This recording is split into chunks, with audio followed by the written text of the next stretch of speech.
Aaron, Yeah. before we start recording, Yeah. I just want to throw out when I was asking what time we were recording today, Yeah. Yeah. and you said, I mean, we don't have to, whatever, I guess Yeah. we could. And then I said, let's do 12:30. And Yeah. like I said it with love and excitement and Hmm. joy, and you responded, awesome. Yeah. No exclamation point. Oh, darn. I forgot an Not even a exclamation. dot dot dot. You can't Oh, even hit me with an ellipse. I'm sorry, buddy. I didn't mean to offend you. Rhyme or free, it doesn't matter to me. It's my bad poetry. Good day, and welcome to My Bad Poetry, a podcast where we take a deep dive into our poems from youth, yesteryear, or even yesterday, always asking the question, why in the world did I write this? I'm Aaron. And I'm Dave. And we are joining you again after the holiday break. And I think I was planning on this being like the wrap up to season 6. But you know what? Clem Flowers was such an amazing guest. We'll let their episode be the capstone of what was an incredible year. Are you saying that Clem is better than us? Oh, Because 100%. I wholeheartedly agree. Yeah. Yeah, they were awesome. So, Yeah. so we're gonna use that as our closing chapter for season 6, and not like it matters, but this is No. season 7. So hopefully get rolling with a new schedule for guests. As you can tell, this is not a guest episode.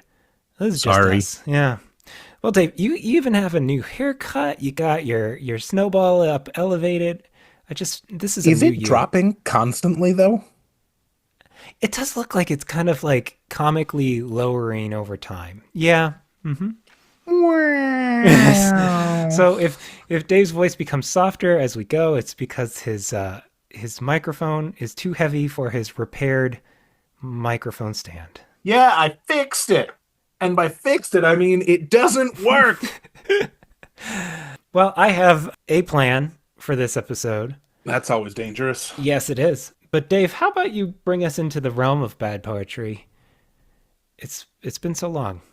Oh, I've missed your words, Dave.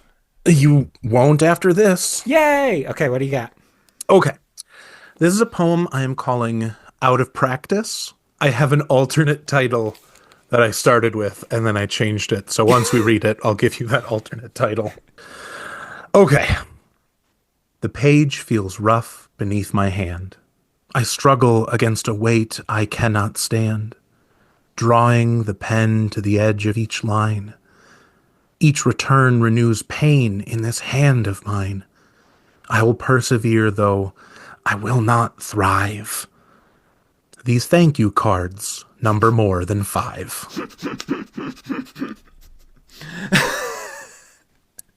Yep. Yep. Oh, that was good. Yeah. That was good. You know, you're ahead of me as far as thank you cards go. That's still on my to-do list. Oh, I know.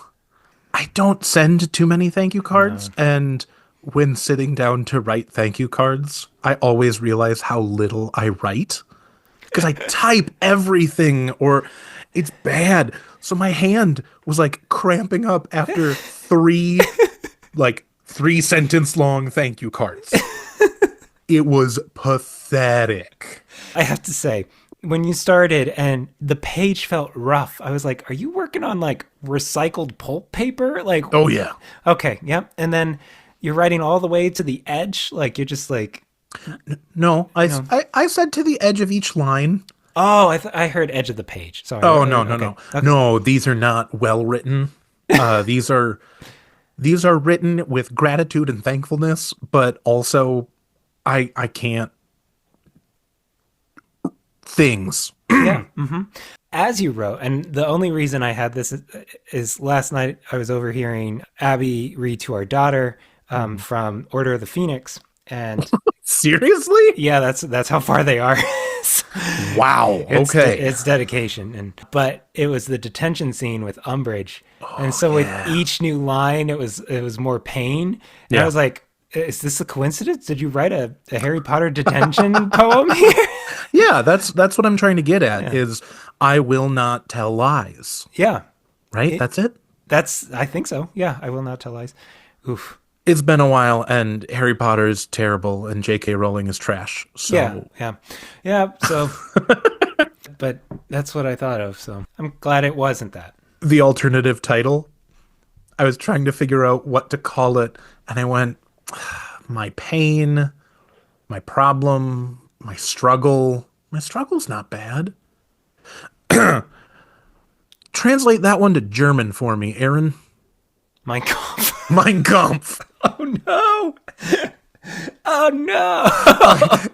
It took a second, and I'm like, my struggle kind of works because it sets it up as like this impressive, you know what? Oh no, no, no, absolutely not. Never in a million years. Here's Dave's follow-up, Mein Kampf 2. I'm writing thank you notes. Oh boy. Well, I'm glad that you took the turn that you did, because woof. Thank you. Yeah. Well, Dave, we've been working through so many of my old poems. We really have kind of hit an end. So I thought, well, actually, this is all you're doing. So I'm You're going to blame welcome. you on this. Yeah.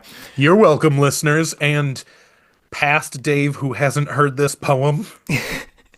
You challenged me to come back to the theme of silence Yeah.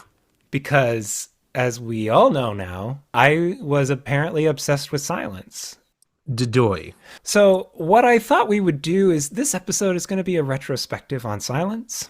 Okay. The saga, the silence saga, as it's recorded on our website if you want to find all of these episodes in a row. I feel like we could come up with a better title for maybe, I don't know, silent but deadly poetry. Yeah. That should have been the title of this new one. But Or the whole podcast. sure. Although Yeah. we're literally speaking into microphones and putting it out to tens of people. So So what I thought we would do, now that we've covered all of them, yeah. is read them in a row in chronological order. And then the capstone will be the poem that I wrote in one day on an email to myself when, shall we say, inspiration struck.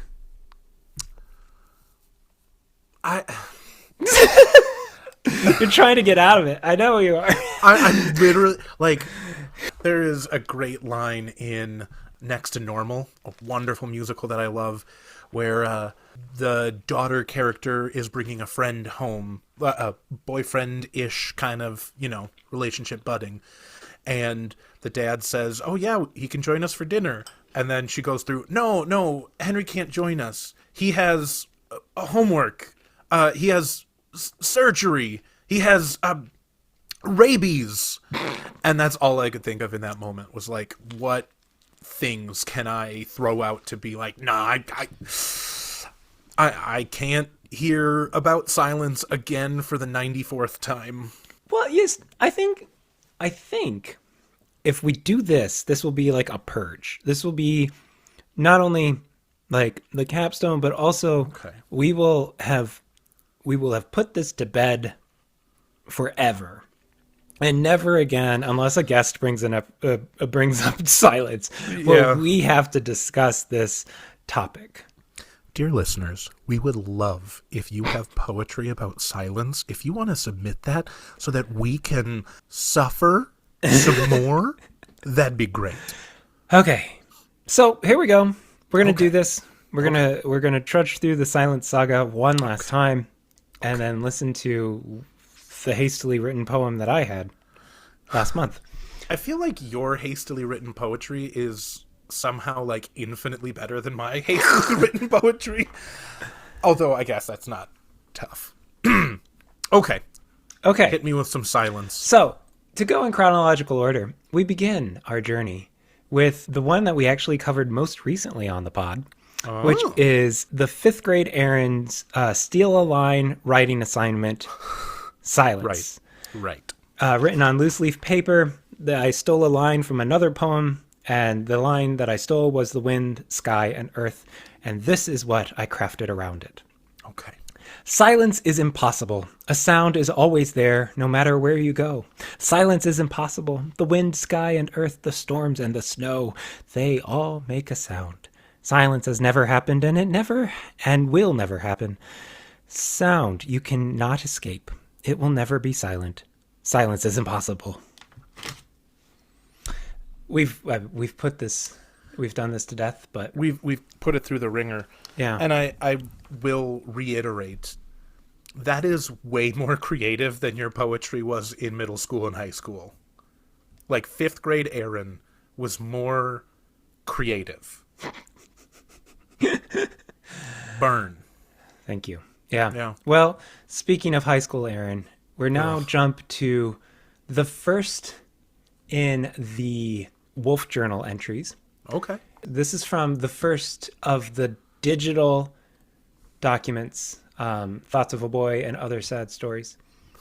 And it is also just titled Silence. So this would have been 2006 or something, 9th grade me. Okay. Here we go. 4 grades. This is what I came up with. Silence. Silence is when no sound breaks the air, when the ear does not hear but can still listen. I can still listen. I just... There is the tiniest, I was going to say kernel of interest that I have in that concept, but kernel is too large.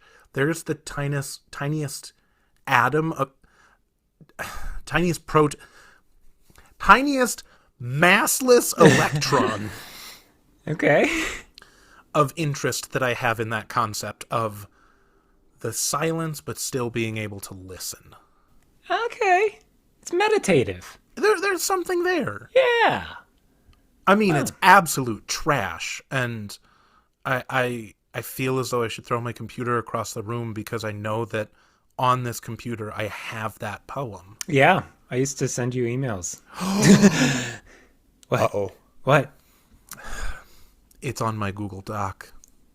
Oh no. I have your anthologies in my Google Drive, so I have to burn the internet down? Good luck with that. Yeah. It might happen before I... I mean, it kind of already has burned itself down, but... Maybe the minute I put the anthologies onto Google, the internet began to burn. Am I the cause of this downfall? No. Oh, okay. I believe the downfall of the internet started in the year, like, I don't know, when did the human species create speech? Fair enough. Yeah. Yeah.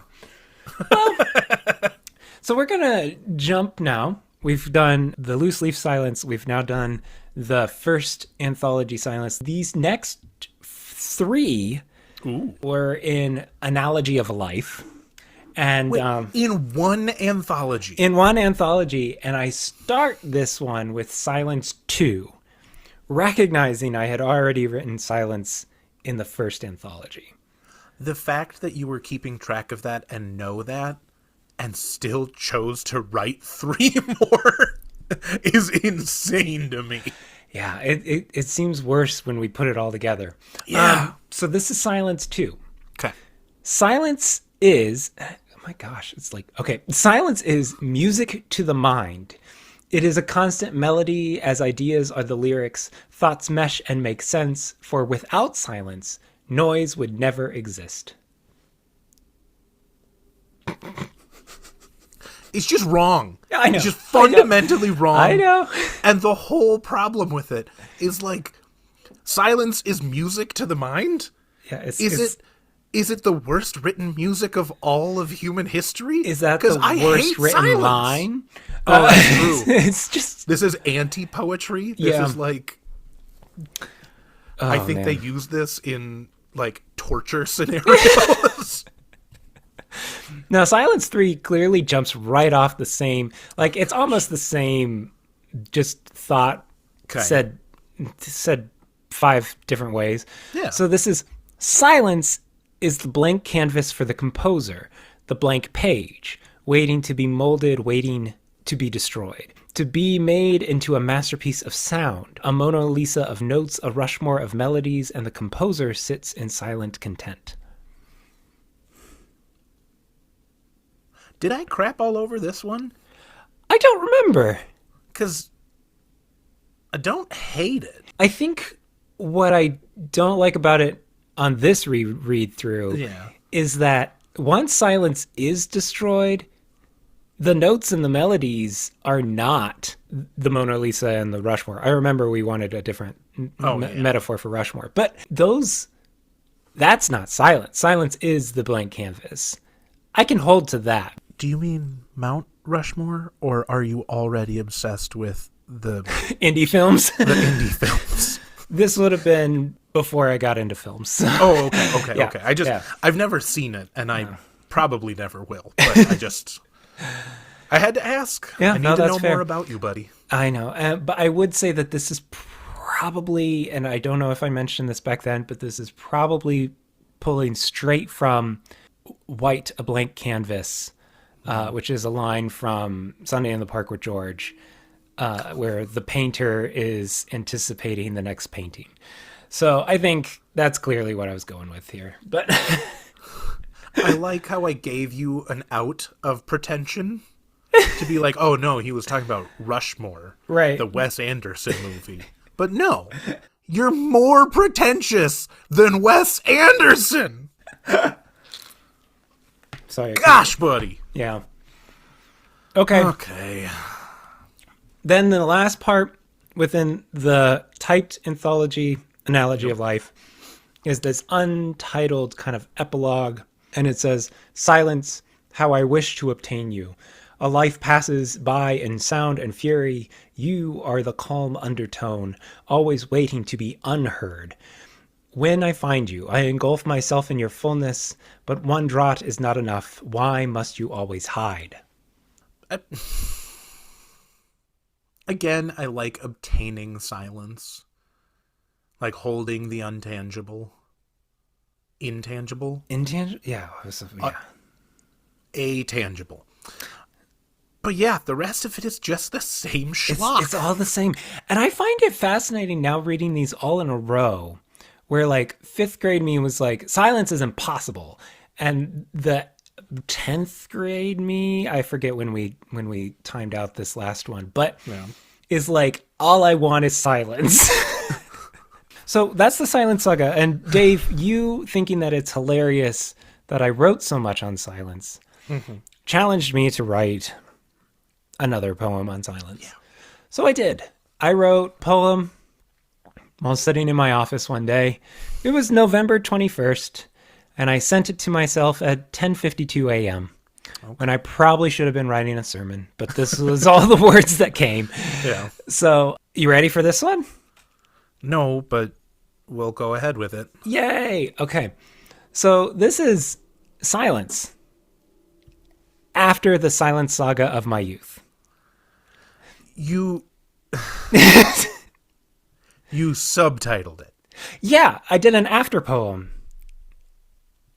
Okay. Yep. Ready? Yeah. Hello, silence, my old friend. Come on! Now, to be fair, the Simon and Garfunkel is Hello, Darkness, my old friend. I know! Okay. Just to make sure. Fine! Can I continue? I guess so. Okay. Hello, silence, my old friend. How shall I break you this time? With rhyme? That would be new, but not true to the patterns and prattle of the lead lines and the inkling words written by a former self, continually returning to you again and again, lauding and loudly defiling your good name. Why? For what purpose did I seek to define you, to defy you with silly nonsense? No real revelations or truths at all, just a boy in a bedroom with the musings of nothing of substance, of sound, mind, or reason with me then. Why you? Was it the song that whispered for the sound that inspired a kid to art? Or, like a pall, did I lay upon you, seeking comfort and final rest, assured that you are the final say? Well, silence, you vex me still, yet return to you I will, most definitely when you define me, as all will someday be. Cool. Huh. hastily written indeed. There is some bad type syntax things I had to kind of stumble over there. Yeah, that doesn't mean it's hastily written. That just means it's written by you. That's that is 100% true. Oh man. Okay. Still a bad poem. I'll give it. Yeah. I think this fits within our realm. I think you could turn that into something, though. Yeah, this would take editing. This would Yeah. take. This was, like I said, I was not in the headspace to write a sermon, but these were words that were about. Dear listeners, Aaron, in like the middle of a dang sentence, kind of just took a big bite of sandwich and stared into my soul. Leaned into the microphone to take a bite of sandwich. Wow. Okay. The thing I want to say most about this, there are some uses of alliteration, only using 2 instances of the same sound, that struck me. Oh gosh. Yeah, I know. Dave. It was well used. I like it. Oh. I like that. Sorry. Yeah, no, that's... I should be very clear. I should be very clear. But you've got some nice little turns in here. Like, I like the "how shall I break you this time" with rhyme. Now, that would be new, but not true. Yeah. Again, schlock. But yeah, not bad. I mean, it's how I approached it this time was like, okay, my old friend, I have clearly worked with this subject for a long time. Let's joke with it. Let's approach it as a conversation partner rather than this like elusive object that I just keep throwing things at. So I'm talking to silence this time. Which is an interesting concept. Yeah. Especially with that end of, I'll return to you when you define me. Because silence will not answer. So leave it alone! Well, that's just a call out to, I mean, we all die. Yeah. Yeah. Memento mori. Yep. Okay. I wrote in what I thought at the time, again, a month ago. Already, I can be very critical of myself. Good. What I thought at the time was a hilarious and amazingly insightful pun and play on words. How did I start this sentence?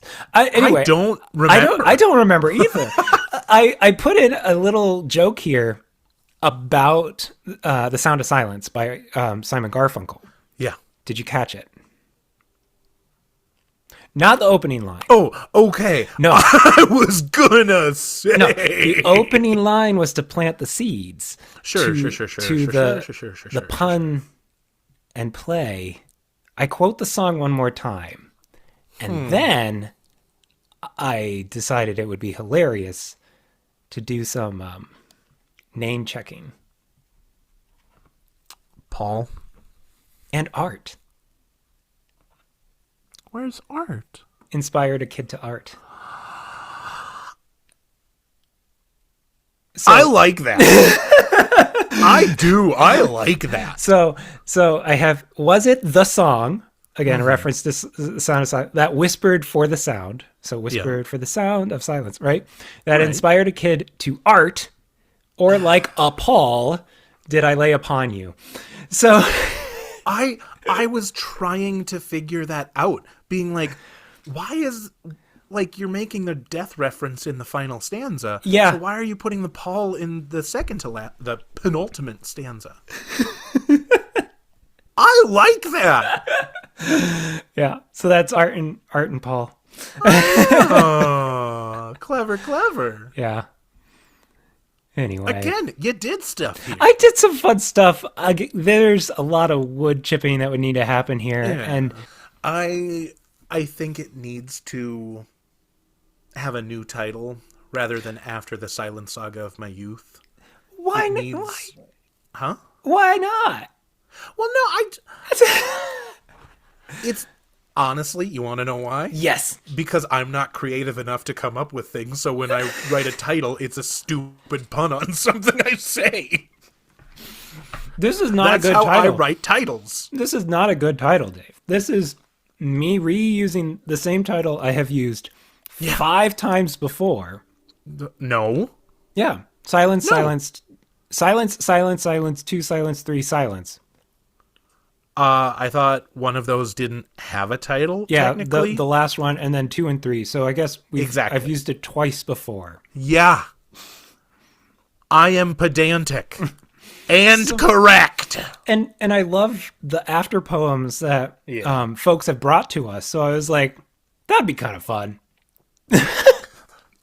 It's an interesting concept to try and do an after poem after something that you dislike. Like all the poetry that we've seen from other people that have been after poems have been like, this was a poem that inspired me, that like changed how I looked at something, so I wanted to try it out myself. Right. But instead you're like, no, this is an after poem and I am trying to correct the mistakes of my past. Yeah. This is my confession, my redaction. This is my confession. Hey, that was Confessions too. See, even Usher did that. Oh, yikes. Yeah. Well, this has been just kind of a fun exercise. Yeah. We're coming back into it after a longer break than I think we expected. But we're going to wrap this up, and then Dave and I will put our heads together and try and figure out recording times that work for guests, and we'll get that sign-up sheet out there into the world. And we'll have a lot of fun. Yeah. So if you're interested in being on the podcast, you can visit our website, which Aaron will now tell you the URL for. mybadpoetry.com. A website that I clearly have been to more than twice. Yeah, we did the whole. I mean, we bought the URL mybadpoetry. What did you just say? We went to GoDaddy. We got mybadpoetry.com. We bought a URL? Yeah. It's still through Podpage. Okay. But through their Podpage's subscription, you could customize your URL. So, yeah. Subscription to Podpage? Yeah. Are we paying for Podpage? I am. Aaron, Samantha. It's a hobby, Dave. Just like you buy paints or you buy wood. Yeah, you're talking to the wrong guy because I have turned my hobby into a side gig. Well, so I make money off of my hobby. Rather than this where we just waste our time.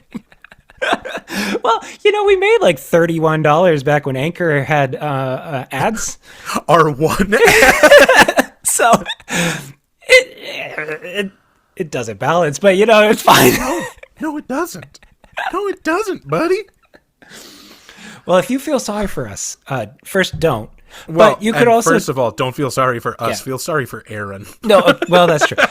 If you at all feel like, oh my gosh, Aaron is wasting his money, you can support us through 5-star ratings on Apple.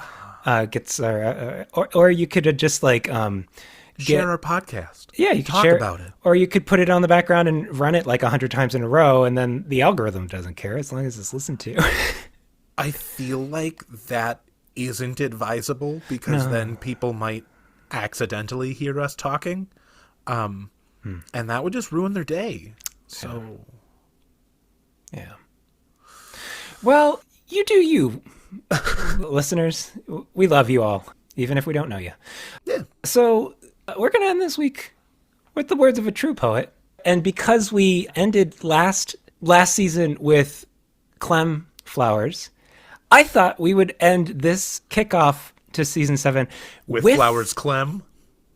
No, with the poem that Clem Flowers first wrote for us back in August 2nd of 2023. Holy cow. I had read Snakeskin Stockings, one of their chapbooks that are out there, posted about it during the August, read a chapbook a day.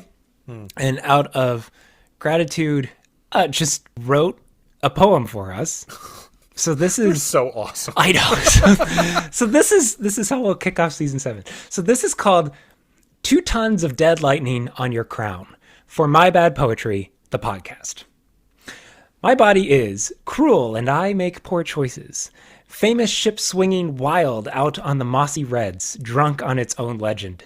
Captain, captain, oh captain, my captain, eating into the profits with an endless appetite for the strange, the wild, the danger, any all that puts the high heat rhythm.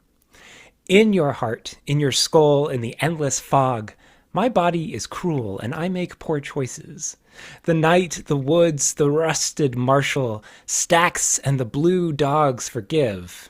Pachyderms, graves, massive beauties have long gone to pot out in the fields of half-hearted sugarcane and buckwheat from the time when you only needed the land to live but stayed terrified of the outside world. We used to laugh at them. We danced with danger, or so our mothers told us as we screeched out into the world with all the pomp and circumstance of a terrified baby bird painting itself up with berry juice to look dangerous, poisonous, a threat now we all exhausted and broken down too soon, before even our peak had been in our eyesight. Maybe the farm kin had the right idea.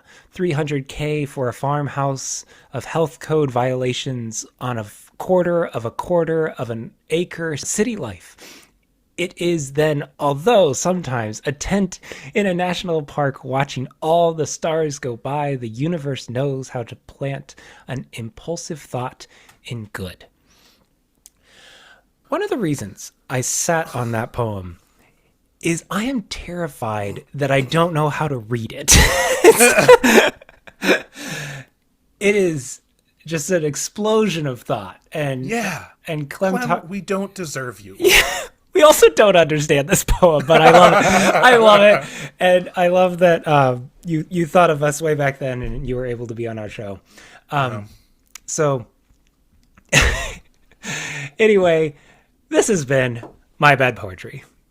Now go write an anthology and then another anthology and then like follow that up with 3 poems on the same topic in that anthology and then come back to it later and then expose your friend to it and make him hate everything about poetry and then write another poem that's actually okay.